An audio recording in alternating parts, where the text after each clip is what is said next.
loves these freaking bodice ripper romance novels. But the reason is because they unleash fantasies that women keep locked away inside their minds. They play with they masturbate to these fantasies. Okay? I mean, these romance novels are to women what porn is to guys. Yeah, they literally are. And they actually trade them like, you and I trade, baseball cards or something like that. Or sex techniques. Or sex techniques. but here's the key. The reason that they eat these up is because it's what they're raised on. It's what they're taught love and sex and passion and fulfillment should be. And they have this stereotypical ideal of what the male romantic hero is and what those attributes are. Now, when you take on those attributes and you start to display them, first of all, women become less important to you. When women become less important to you, you become more important to women. Okay? But you also, by having these, the cynicism and the arrogance and the confidence and that bad boy with a good heart, kind of an approach, you automatically fire off. You tend to take on the cocky, funny stuff that David D. talks about. If you take on these attributes, that cocky, funny tends to emerge as a natural byproduct. Okay? But when you start to, when these attitudes and these behaviors start to come out in who you are as a person, you become naturally attractive. You don't have to do anything anymore because it's who you are. And women respond at a very deep level to these attitudes, beliefs, and behaviors when they're demonstrated. Not when they're talked about, but when you actually demonstrate them in who you are as a person. Okay? Now, the other clue to find out who's unfulfilled in their relationship is if you're like, I go to a busy medical school. But if you happen to be on a college campus and you see I'll see a lot of women who are very, very active in, the school things, like, maybe they're in a bunch of clubs and stuff like that. If they're married, they're not having a good home life. I was the president of a National Honor Society, 80% of which was women. A lot of them were non-traditional married students and people.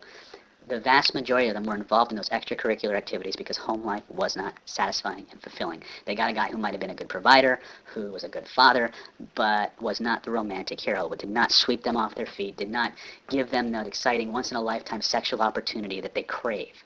And they do. And when you become that guy, they're drawn to you like moths to a flame.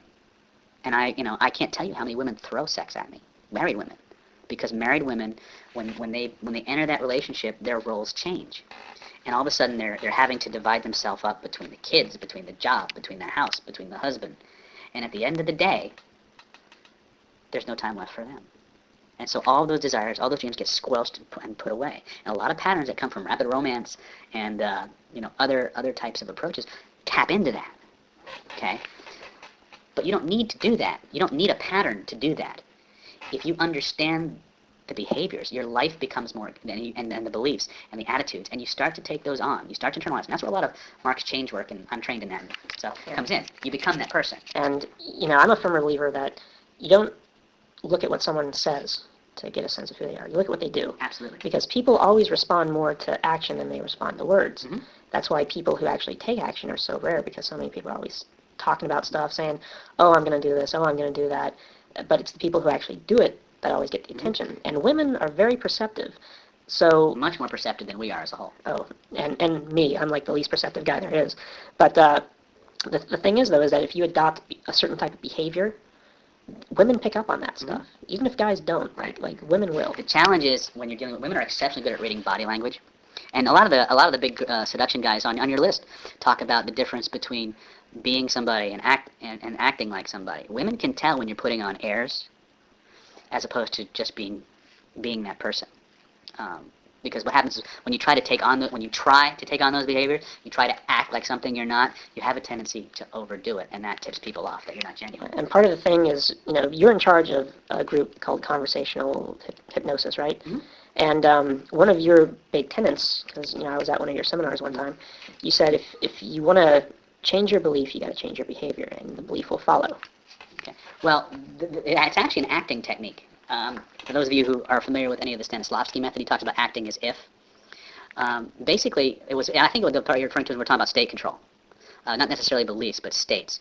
One of the things that you learn, if you want to talk about CPI, is that when you get rapport with somebody, there's a two-way communication going on outside of conscious awareness. And when you assume a certain physiology, your mental state or your emotional state tends to follow it. Now, it's not a one-way process. It's a cyclical process. If you assume a certain mindset, your physiology tends to change too. Changing the physiology tends to be more powerful. But it's a cycle. One will influence the other. So if you were to ask yourself, well, if I were confident with women, how would I stand? And you stand that way. Within a very short time, you'll actually start to go into that confident state. The trick to that is, though, is that you got to maintain the physiology. Because we have these things called habits, where we have a tendency to slump into our characteristic posture. And of course, when you do that, all of those states that are associated with it come back. And in fact, Swing Cat uses this a lot, except he uses it on the women, not with himself. Like if you see a woman with her arms crossed, something like that, that's a very defensive posture and stuff like that. So what he'll do is like, or nipples are cold. Yeah. So he'll walk up and he'll be like, why are you so defensive? Your arms are crossed. And he'll be like, uncross your arms. And as soon as she changes her physiology, she instantly becomes more open to him talking to her or whatever. Right. In the advanced CPI stuff, we actually start manipulating that. But that's for another interview. Yeah, okay. Tease. Well, I don't want to give away all your secrets, David. Okay.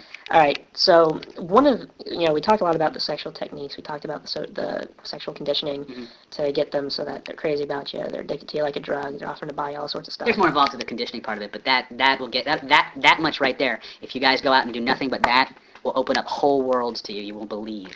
Yeah, I mean, in your book, I'm sure you'll go into detail about. We'll go into the actual beliefs, the attitudes.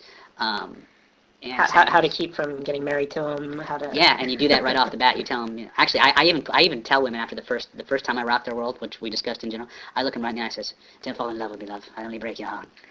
And, I mean, unless you want to get married to them, I mean, that's one thing. But if you want to have multiple partners and you want to have this kind of like gigolo lifestyle, American gigolo lifestyle that Masterclass here enjoys, it's important to set the rules right up front. You've got to.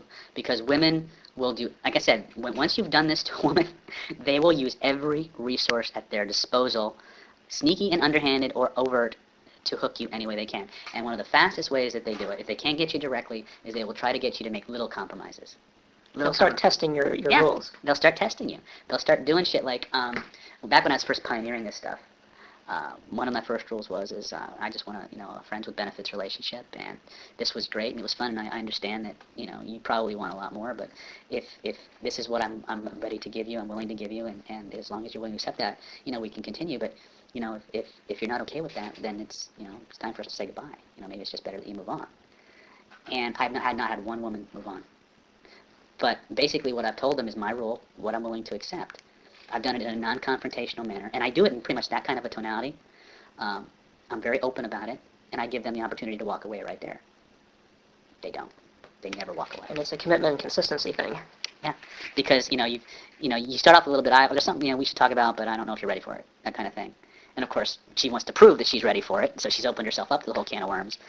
And you go into things like, this. So you say, like, to preface it, you're like, well, there's something we should... So you're lying in bed with her, and... You've just given her the experience of her life. And everything's lovey-dovey, and she thinks she's finally found the guy that she's going to marry, and you say, there's something we should talk about, but you're probably not ready for it. Yeah, something along those lines. And, of course, she wants to prove it. And, we talked about this in other circles. If a woman's excited about you, she'll be even more excited about you if she thinks she has to work to get you. Yeah, and right after that, that's when you go into your rule about... not wanting to be monogamous with her. Yeah, pretty much. I'm not interested in anything more than a friends with benefits relation. That's how I phrase it. I don't say fuck buddy unless she's really into dirty talk. But usually if they're that into dirty talk right off the bat, they got a pretty wild side. But even the wild girls, most of them haven't had this kind of an experience. I can't tell you the looks I get from these women are just unbelievable sometimes. But and I basically tell her, let's just walk away. And they never do, because you've paced it. Because what's a woman's ultimate weapon? She leaves. Well, yeah, she's threatening to withdraw sex. Yeah. Well, you've just taken that whole frame away from her by giving her 3 serial orgasms, and then if you've gone into the squirt, you've just turned her into a fetal puddle of goo. Okay. And now you're sitting there, you're doing all cuddle stuff, and you say, look, this is what I'm about. This is what I want, and if you're okay with that, we can continue. If not, we should say goodbye now. And I understand. Yeah. And you've got just literally a bookload of tactics on how to do this sort of thing that we can't possibly cover in this interview, which is unfortunate. You've given some great stuff so far, though. Thank you. But to accumulate all this sexual stuff, it's going to be. I want to talk about the thing that you are pretty much the biggest expert I've ever met in. I've met some really really big like ladies' men in my time, but I've met very few guys who can honestly say they've been in the swinging scene for how many years? 4 or 5 years. 4 or 5 years that you've been in the swinging scene, and that's pretty much a sexual free for all. I'm sure that the reason you developed tactics the way you have is because your experience in the swinging scene and just the sheer amount of the volume of sex that you've had in that scene. Yeah. Oh my God. I had to develop a lot of my techniques just to save myself from exhaustion. And one of the things that David talked a lot in his Masterful Lover seminar about the swinging scene. He didn't go into too much depth about some of the trials and pitfalls of group sex. Yeah, and even in his interview with you that we have up on the site, we touch on that subject. But I'm gonna ask you to share some of your insights and go into these pitfalls and stuff like that. But before we do that, let's talk about the good stuff. Like, how do you get into it? How do you get your woman into it? All this other stuff. Well, the first time I got my woman involved in something like this, she was totally hetero, not even interested in licking another woman's vagina, nothing. And